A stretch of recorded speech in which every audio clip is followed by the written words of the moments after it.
একটু বলবেন?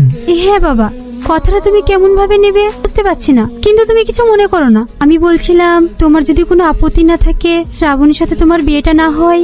আমার কোনো আপত্তি নেই, আপনারাই তো আমার এখন বাবা মা, আপনারা যেটা ভালো বোঝেন।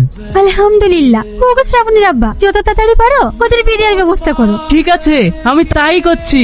এই শাহিদ, আমাদের বাচ্চার চাল চলন একদম ভালো লাগছে না। ভালো লাগছে না কি রে? বাচ্চা নাকি?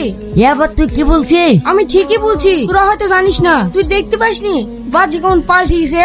সূক্ষ্ম বিচার করতো, দেখুন কেমন করছে বলতো। অনেকক্ষণ থেকেই তোদের কথা শুনছি, কিন্তু আমি একটা কথা বলবো করে বলতে পারছি না। কথা বল। আসলেও বাদশাই না, জানিস? তোর বোকা, এ কোনো কথা হইলো? তাহলে শোন, এই তো বাদশা না, তখন আমি ভয়ে বেরিয়ে পালিয়ে এসেছি। এই দিন আমার সন্দেহ হচ্ছিল, যেদিন ওই আঙ্কিলি খেচা বেচা করছিল। তোদেরও তো মাথা ব্যথার দরকার নাই। তবে চোদ্দিন সাহেবকে ডাক, এই পরে যখন ফুটি দেবে না, শুনলে সব বেরিয়ে যাবে। তুই ঠিক বলিসি, শুনি তো।